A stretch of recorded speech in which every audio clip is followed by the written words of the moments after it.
নমস্কার বন্ধুরা, আমার রান্নাঘরে আপনাদের সবাইকে স্বাগত। আজ আমার রান্নাঘরে বানানো হচ্ছে ছোটোবেলাকার ফেমাস একটা ডিশ, সেটা হলো আটার গুলগুলা।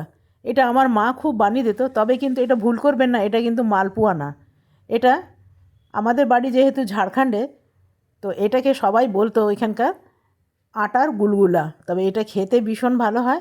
আপনি খেয়ে বুঝতেই পারবেন না যে এটা মালপোয়া নয়। তো এটার মধ্যে দিয়ে দিলাম আটা, 1 কাপ আটা, হাফ কাপ সুজি, আর হাফ কাপ দিলাম চিনি। চিনিটা পছন্দ মতন দেবেন। 1 চিমটি নুন, আর দিলাম একটু গোলমরিচ। গোলমরিচ অবশ্যই দিবেন। আমাদের পাশে যে বিহারিরা থাকতো না, তারা কিন্তু গোলমরিচ দিতই দিত। তো আমি এটা কেটে নিলাম একটু নারকেল। তবে নারকেলটা খারাপ নয়, আমি একটু খেয়ে দেখলাম এটা কিন্তু তেল বেশি হয়ে গেছে, অনেক দিন ধরে বাড়িতে ছিল তো। তবে টেস্টটা কিন্তু ঠিক আছে। তা আমি কেটে একটু দিয়ে দিলাম। এটা নারকেলই বেশি দেওয়া হয়, ড্রাই ফ্রুটস দেওয়া হয়, বাদাম টাদাম আপনি দিতে পারবেন। তবে আটার যেহেতু বানানো হয়, সেহেতু এটা নাম দিত আটার গুলগুলা। তবে ছোটোবেলায় মা বেশি এটাই আমাদের বানিয়ে দিত, আর এটা আমরা টিফিনেও নিয়ে যেতাম।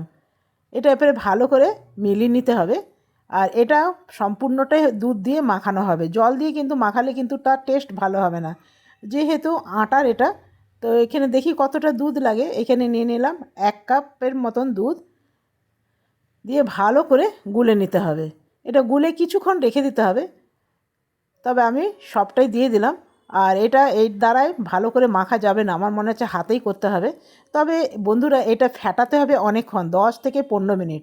তবে এর মধ্যে আমি কোনো রকম বেকিং পাউডার বা বেকিং সোডা কিচ্ছু দেব না। এটা কিছুক্ষণ প্রায় 15 মিনিট ফেটাবার পর এটা প্রায় আধা ঘন্টার জন্যে রেখে দিতে হবে। তো এটা ফেটানো হয়ে গেছে। আর একটু দুধ দিয়ে দিলাম, আর একটু দুধ দিয়ে আমাকে ফেটে নিতে হবে। ব্যাস, এটা এই অবস্থাতে আমাকে আধা ঘন্টার জন্যে আমি এটা রেখে দেবো।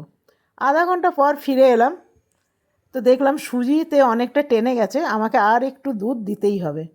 এই যে দেখছেন টাইট হয়ে গেছে। তা আমি আর একটু দুধ দিলাম, ব্যাস, আর বেশি দেবো না। খুব বেশি পাতলা যেন না হয়, আর খুব বেশি ঘন যেন না হয়। খুব বেশি পাতলা হয়ে গেলে ফুলবে না, চারিদিকে ছড়িয়ে যাবে। আর খুব বেশি যদি মোটা হয়ে যায়, তাহলে একটু পিটনা পিটনা হয়ে যাবে, মানে ভেতরটা শক্ত শক্ত হয়ে যাবে। তো এটা আধা ঘন্টার পর ফিরে এলাম, আর প্রত্যেকটাই জানেন লুচির মতন ফুলবে। এই যে দেখছেন লুচির মতন ফুলেছে। কোনো রকম আমি সোডা, বেকিং পাউডার কিচ্ছু দিইনি। এটা জাস্ট আধা ঘন্টা 1 ঘন্টা রেখে দিলেই ভালো হয়। তো এটা আমার হয়ে গেছে। আর এটা এমনিভাবে কড়াইয়ের সাইডে একটু চিপে নিলেই কিন্তু সব তেলটা বেরিয়ে আসবে। এই একটা আমার হয়ে গেল, আর একটা আমি দেখিয়ে দিলাম। ব্যাস, দেখবেন প্রত্যেকটা একদম লুচির মতন ফুলে। আর এটা খেতে ভীষণ ভালো হয়, যেহেতু এটা আটা আটা বলে তো একটু হেলদি হবেই। তো দেখুন এটাও কি সুন্দর ফুলে গেছে। তবে আটা বলে আপনারা ভাববেন না যে খারাপ লাগবে, এটা একটুখানি রেখে খেতে হবে, ঠান্ডা হয়ে যাবার পর তারপরে খেলে কিন্তু ভীষণ ভালো লাগে। এটা আমি এই একইভাবে একটু চিপে চিপে নেব, তাহলে সব তেলটা বেরিয়ে যাবে। দেখছেন চেপার পরও কিন্তু আবার এইরকমই ফুলে যাচ্ছে। তো এটাও আমার কি সুন্দর ফুলে গেছে দেখুন। আর এটা টিফিনের জন্য ভীষণ ভালো। আপনি কোথাও বাইরে অত দূরে কোথাও যাচ্ছেন, এগুলো এক টিফিন কারি বানিয়ে নিয়ে চলে যান, অন্তত কিছুক্ষণের জন্য খিদেটা মিটবে, আর খেতে বেশ ভালোই লাগে। তবে চিনিটা আপনারা পছন্দ মতন দিবেন, যে যেরকম মিষ্টি খেতে পছন্দ করে।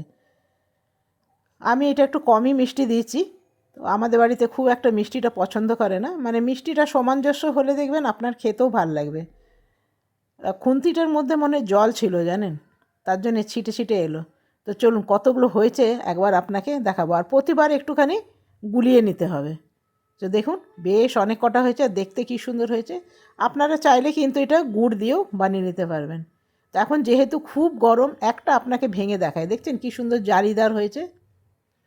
তো বন্ধুরা, কেমন লাগলো অবশ্যই জানাবেন। ভালো লাগলে আপনারা এভাবে বানাতে পারেন। আজকের মতন এখানেই শেষ করলাম। ধন্যবাদ।